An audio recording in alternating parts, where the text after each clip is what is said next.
Andrew Luck has made it back, and he looks spectacular. But when he's really at his best, you know who he's throwing the ball to? T.Y. Hilton, who had 199 yards receiving in this game. So I can't wait to see how this finishes, because their final three, home against Dallas, a game I'll be at this week, and then home against the Giants, who have gotten progressively tougher, and then at Tennessee, and a playoff spot could be on the line in that game. They'll run it now out of the gun. And they'll take him down at the 31-yard line. It's a pickup of 6 and good enough to move the chains. At this stage of the game, the run-pass numbers are a little bit out of whack because most of their yardage has come through the air. But in a sense, that just sets things up for big runs like that because the defense might be a little bit off balance. They pick up another first down with that run. And his throw's going to be incomplete. They were looking for Johnson that time. And it's second down. Brandon, it looked like he had his hands on it for a moment, but let's face it, that was going to be a tough catch all the way. Defense right there as he was trying to haul it in. Yeah, nice job to force the incompletion. Second and 10, Luck again. Ebron caught left side. He had the touchdown on the opening drive. Now he's got a first down. Drive and comes right back, and he's flinging it around really well here. Really nice throw there to pick up the first down. You kind of just feel a laser focus and confidence about him, and I think we saw that this week, didn't we? Talk about his performance coming up. Yeah.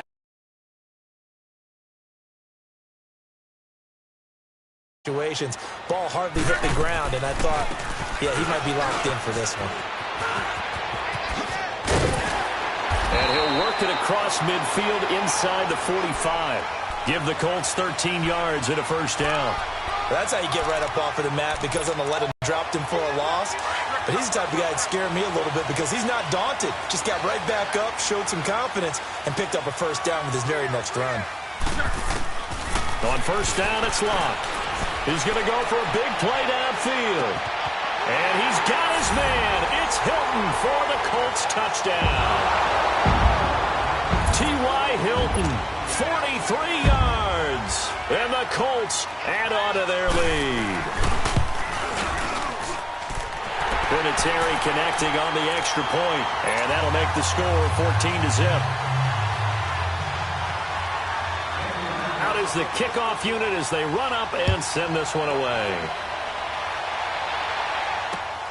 The dangerous Hill now to return.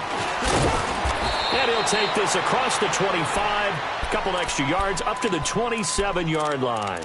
Out onto the field comes New Orleans. Already down 2 touchdowns here in the first half. This becomes a pretty important drive, doesn't it? It certainly does, and a lot of the teams script plays. We know that, right? They have a script to start the ball game, and typically those scripts go between 12 and 24, 25 plays. Down 2 touchdowns early, probably not very deep into their script. I think that they'll stay with it. I don't think they'll abandon it just yet and try and generate some offense on this drive. Anything. At least 3 points, get that 0 off the board. Well, partner, I'm not sure how this drive's going to end, but how about the way they flip field position there? A nice attacking play that picked up a heck of a chunk of yardage. And Watson has it right side. And taking it to the 15-yard line before he's brought down. A nice pick up there, 10 yards, and it'll move the sticks. A first opportunity upcoming in the red zone for the Saints. They've got a 1st and 10 at the 15. This will be caught just inside the 10. And he'll be brought down this time at the 5-yard line. Give him 9 there on the first down completion. One thing you're hoping for when you run drag routes, you're able to hit a receiver in stride, and he can pick up a lot of yardage after the catch. But in this situation, the defense was effective, able to stop him before you get a good head of steam going. He lost 2 there, and it's 3rd down. With Charles Davis, I'm Brandon Gaudin. It's Saints football to begin quarter number 2. And they're driving, but they come up on a 3rd and short here.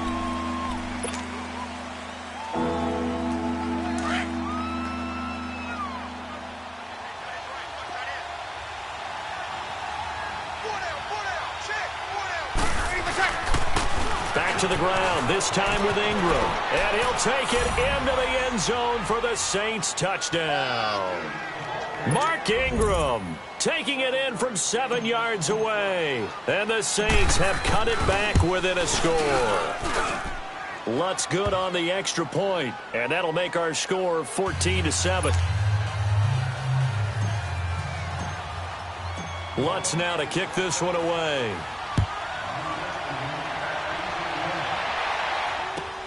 Fielded about a yard deep.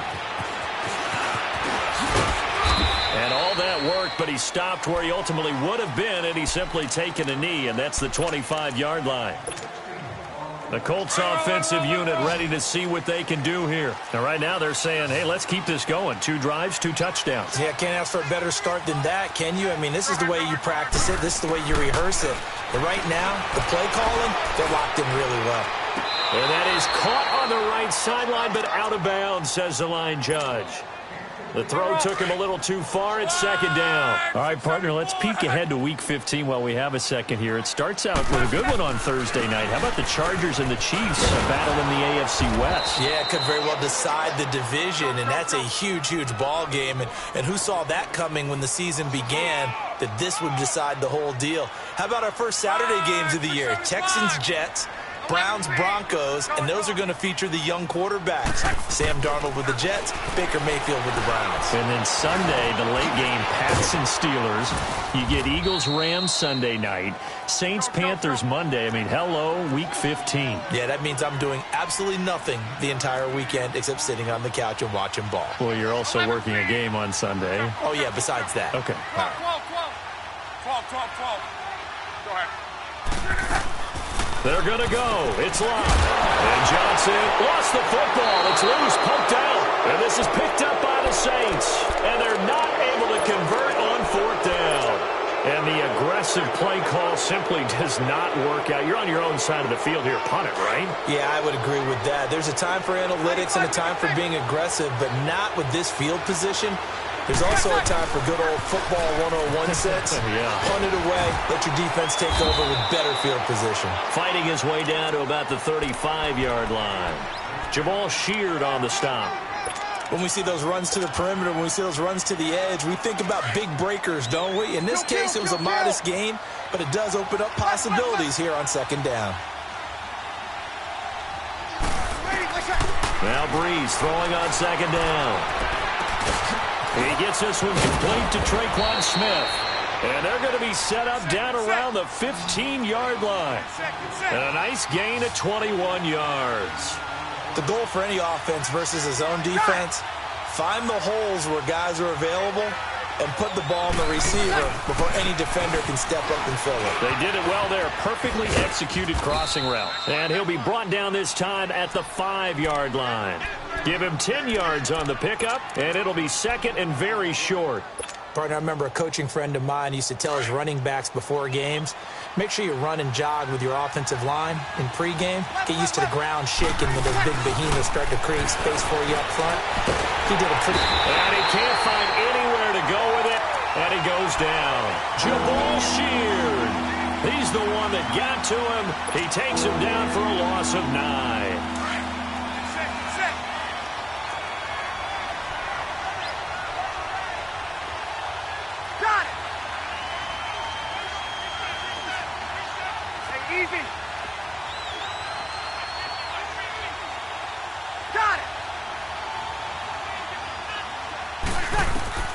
Now Breeze on 3rd down.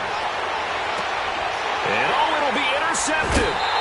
Good positioning, and it's picked off. He was trying to hit Thomas that time. Well, one thing neat going on around the NFL again recently this year, we've seen this before, but the My Cause, My Cleats, just a chance for the players to give back to a certain charity that they like and dress up their shoes how they want. I know you saw that a couple weeks ago in your game. I certainly did. I had the Giants and the Bears, and during this time frame, each team is allowed to designate one home game for My Cause, My Cleats, and that was the Giants' home game. They designated it. And Alec Ogletree had a big game. I mean, he had a pick 6 for a touchdown, a bunch of tackles, and his cleats were for autism awareness. What a perfect time to put that on stage. His cause, his cleats, and a big game as well. Now, meanwhile, here's a 2nd down throw that's knocked away and incomplete.